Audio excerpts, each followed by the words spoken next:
Vibes TV presents Tea with Katriel. Every year for 3 years, I was practically pregnant, and I had 3 children. Tea with Katriel, a Heart Vibes Media production.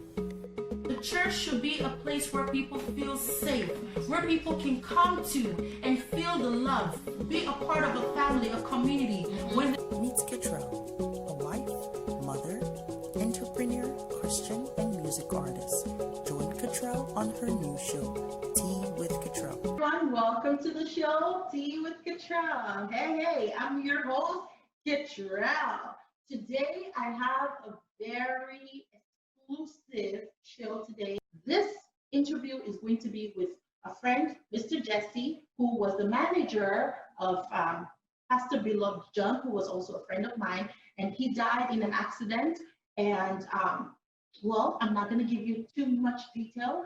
Why don't you hold on a minute while we get back? We'll be back. You're watching Tea with Katriel, a Heart Vibes Media production. Tea with Katriel, Wednesdays at 8:30 p.m. Eastern Standard Time. Welcome everyone to the show. I am your host, Katriel, and you're watching Tea with Katriel. Okay, so now I am going to invite Mr. Jesse to the show. All right, Mr. Jesse, welcome to the show. Thank you so much for taking your time to join us today. How are you doing? I'm very fine, thank you. Very fine. Great, awesome. And you look great by yourself. I'm good. Thank you very much. I'm doing great. You're Thank you. Thank you. Yeah. So we're here today because of the unfortunate situation that has happened with a very important person, not just to yourself, to me, and to other people in the community. And it's about domestic violence and, how we see it happening, but until it hits home, you never know how very deep and intense it is. So before we get ahead with this, I want you to introduce yourself to the audience so they can know a little bit about you, and then we're going to take it from there. Okay, so thank you again for having me once again. So my name is Jesse, Jesse Aimwan. I come from Edo State in Nigeria here, Lagos. Nigeria, Edo State. But I reside in Lagos State. That's where my business is. I run a media firm, a record label, and a music studio located in the heart of Lagos. And talking about the person that you just mentioned, Pastor BelovedJohn, is a friend, he's a brother, and he's also an artist under my record label. Right. So I'm married, schooled in Yaba College of Technology, Lagos, and I think that's just that's just yeah. That's good. That's perfect. Awesome. Yeah. So you were really close with John. You were there during the wedding and everything that happened. So this whole situation that happened with Pastor BelovedJohn, it was heard all over Kenya. But it's shocking that Nigeria never really heard about it, or the rest of Africa.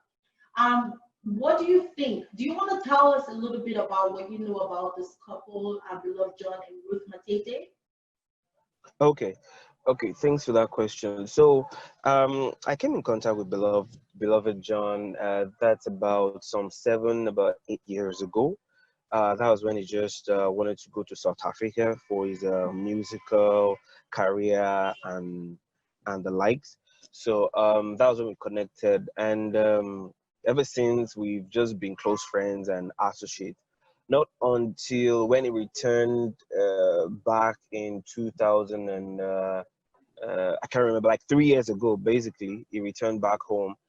And at some point, he was not finding here in Nigeria funny anymore, because things he was used to were not the way he left it. You understand? So it was more like a struggle for him.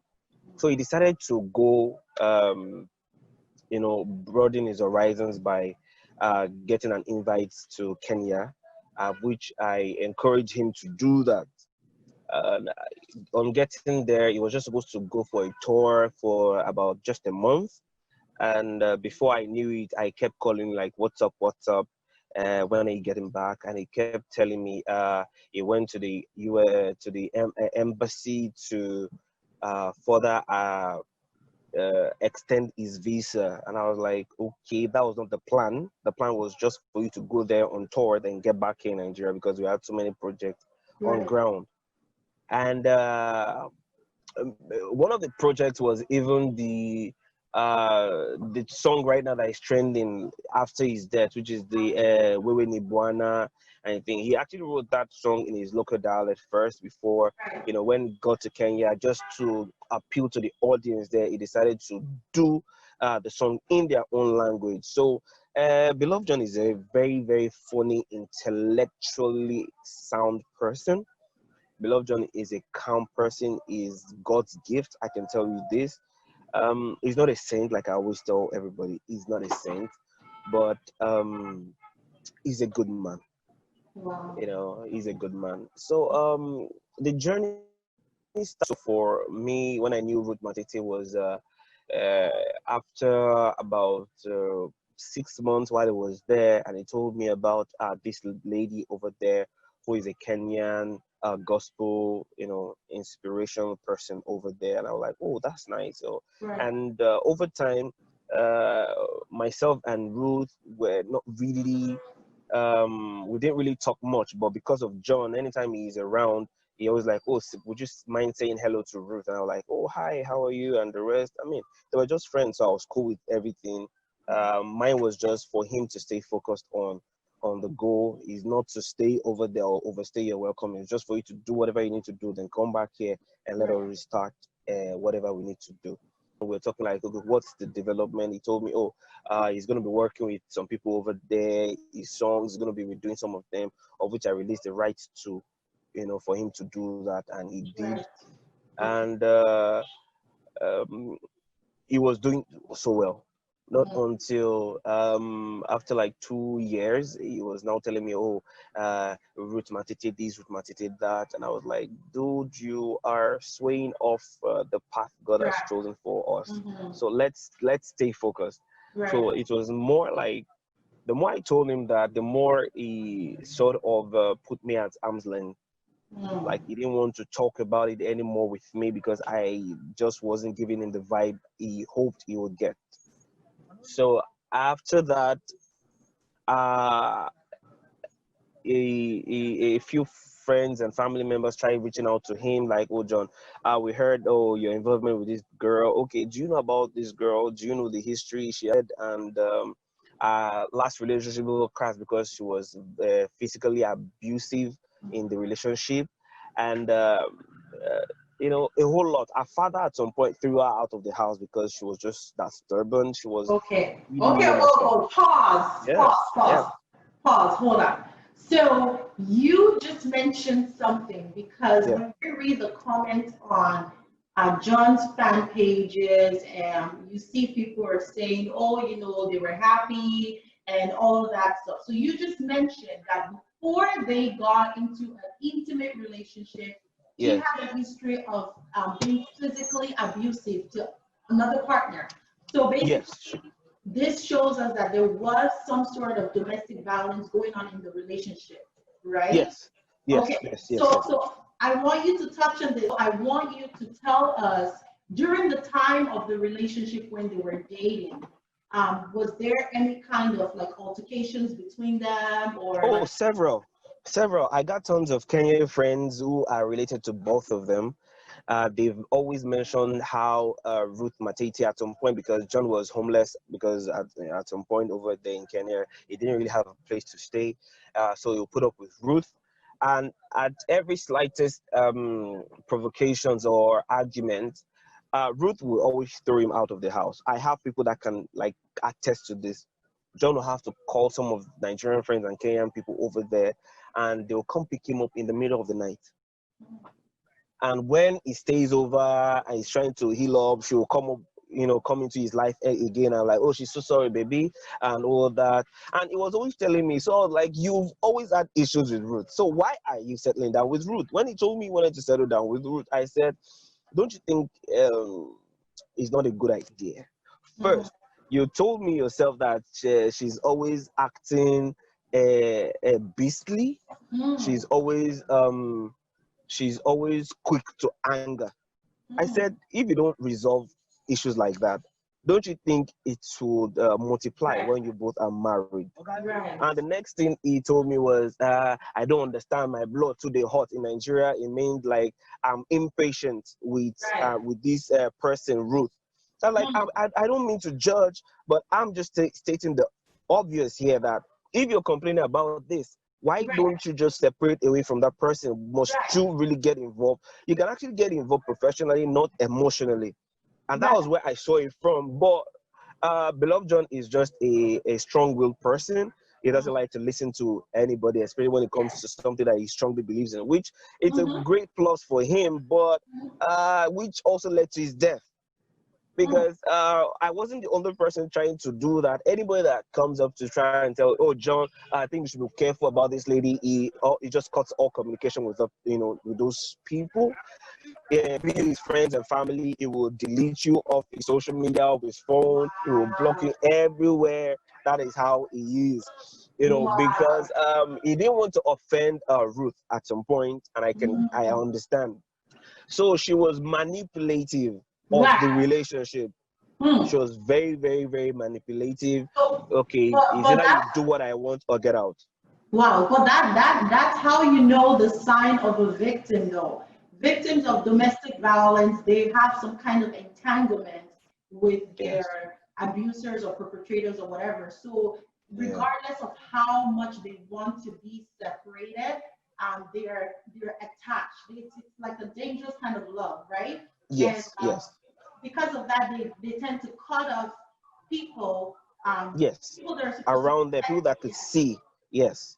Yes, that was exactly what happened. So, fortunately, he told me he wanted to get married to her. That was last year, July, after my birthday, after my wedding. So I was like, okay, no problem. If that's gonna make you happy, I'm all in, for your happiness. Not just really about if that's gonna make you happy. No problem. Bro, you got me. Like everything, whatever you want me to do, I'll do it for you. Because you see, we've grown ourselves just beyond you're my artist, I'm your manager, I'm your record label boss. He's way older than I am. He's more like 10 years older than myself, but we have this working relationship that just works. I know how to get things done. He knows how, he's passionate about what he does, and we have that synergy. So it took me not too long to convince my wife that, oh, you know what, I'm going to be going to Kenya because Beloved John and Ruth just invited me over for their wedding, and they want to make it a private ceremony and the likes. So my wife like, no problem, just do it. So at some point, he told Beloved told me, oh, okay, Jesse, I would like to get some things from Nigeria down to Kenya, do that for me. I'm going to get you your funds and everything. I was like, oh, that's fine. I'll be willing to do that. So I lent some money from some people, some family and friends, even from my wife. And I got everything they wanted, the beads, the outfit, everything for the wedding. And on getting to Kenya, I got to Kenya about 5 a.m. in the morning, and I found out that 8 a.m. was the wedding. Oh, wow. I was like, first, so what would have happened just if my flight was delayed or cancelled? So, however, what would have happened? Like, would I have just missed all these? Like, why are you giving me half, information here and there? And he was telling me Ruth was just trying to say whether you should come or you shouldn't come anymore. I'm like, okay, that's on the, but don't put me on the spot. Like, I didn't even grab the sleep before heading out to the wedding. It was successful. What was supposed to be private wasn't that private, but it was successful. And people, came people that Ruth Matete cared about and respected, who are like their financier of a project, were present there. And top people like Bishop Miruti, who told Beloved John that he was not going to be part of this because Beloved John was formerly married in Nigeria. He has 2 kids. So he hasn't legally divorced his wife before, trying to get married to Ruth. Hold up. So you're telling me that Beloved John, because I know in the video you did earlier, you said that he was not a saint, which we know. Yes. And nobody is really a saint. We all have our sins, we all have our flaws, we all make mistakes, right? But you're telling me that Beloved John was still married while he was in a relationship with Matete. Oh, that's correct. 100% correct. Was Matete aware about this? Oh yes, he was. She was. At some point, you see, it became an issue for her because she's this kind of person that she's how do I put it? She goes frenzy about whatever the media writes about her. So she's the media in Kenya is quite strong. Right. So whatever opinion they write about you, really matters. So it gets to her negatively. She's always about, no, I don't want them to talk about this because, they will tell me, they will start saying, Ruth is this. They don't want, no, she's always like that. She's like that. I met her for the first time and I could, the whole energy, I could just tell, okay, wow. Okay, so, Right. So even though she's in the public eye, she's not really able to handle the tabloids. But that's how most people who are in the public eye are, though, right? You have to really have a strong mind to be able to handle, to be in front of the public, right? Yes, correct. So that was what happened and transpired between the wedding, and afterwards they opted to get a new apartment. So where we were was like let me use it in kilometers now. So we're in like kilometer A where they did the whole wedding, and they traveled to like kilometer Z, outskirt of town, outskirt of where civilization could meet them easily. They went, as far as Mombasa Road because they got married around the Westlands, and and I was like, why go that far to just get a house? But I guess she just wanted to stay away from everyone and whoever she was connected with, and that was just, so for me, I felt they just wanted privacy. So they invited me over to join them in the new apartment, which I obliged, and I was like, okay, it's not bad. I mean, you guys are my host, and I can't really do much here because in the end, I started fending for myself. On their invites, I started fending for myself, and things were not as I hope it would. So while staying with them, the first time I experienced Ruth being violent was I think she got back one particular night. She was really upset, and John tried to like, oh, hi, babe, what's up? I know she just pushed him and shoved him aside and, got into the room, and I could hear noise, but I mean, I had to give them some privacy. So I went into my own room, and I just stayed there for a while till maybe when the storm is over, I will come out.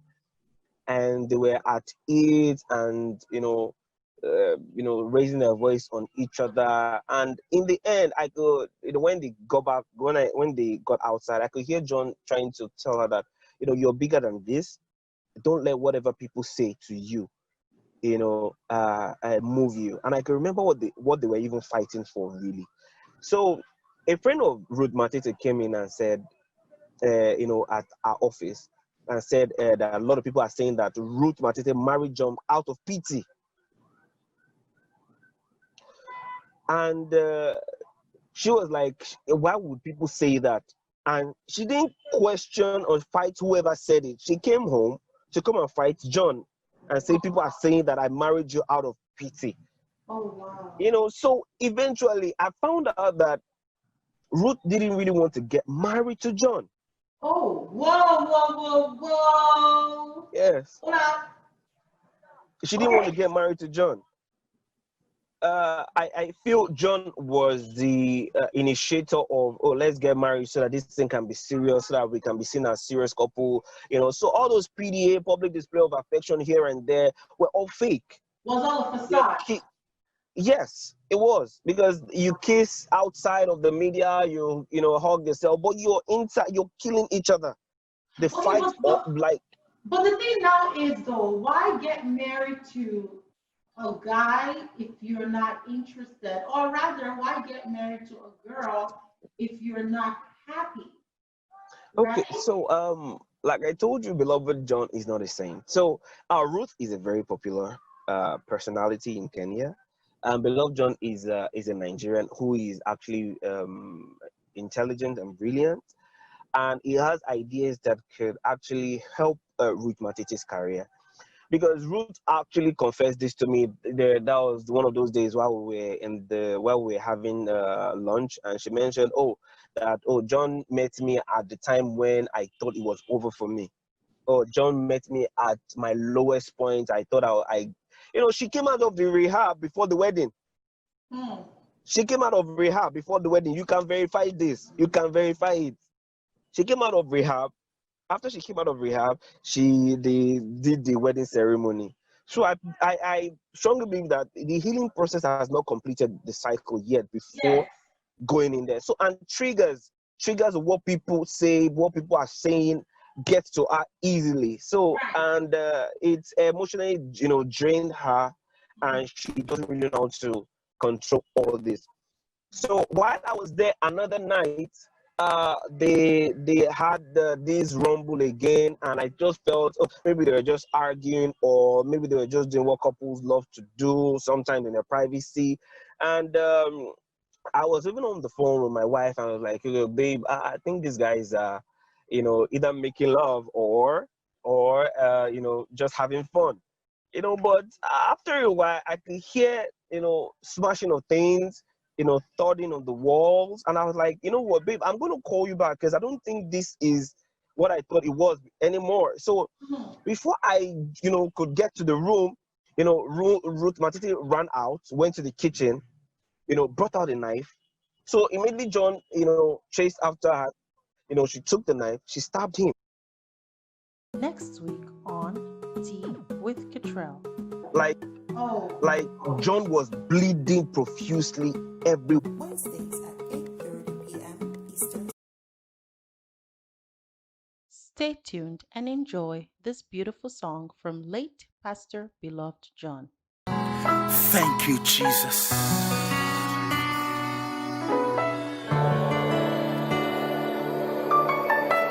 Almighty God, that's who you are. Ancient of days, from age to age, Lord, you've never changed. Gini kangenyegi, maka ihe meremo. If I have 1,000 tongues, it will never be enough. If I give you all I have, it will never be enough.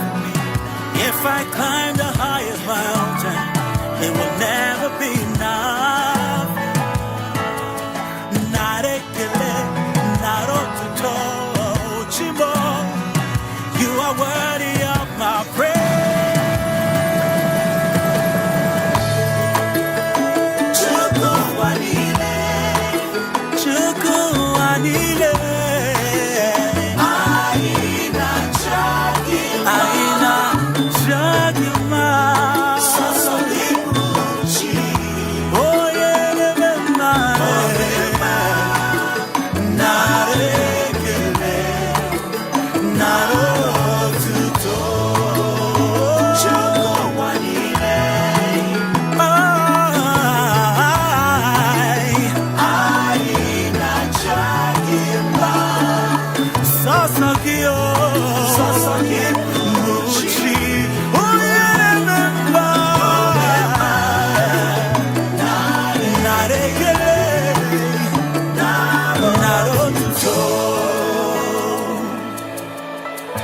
Emmanuel, God with us. King of kings and Lord of lords. Lord, you've never changed. Gini kangenyegi, makai hei meremo. If I have 1,000 tongues, it will never be enough. If I give you all I have, it will never be enough. If I climb the highest mountain, it will never be enough. Not a good, not all to talk. Chimo, you are worthy of my praise.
Akamenye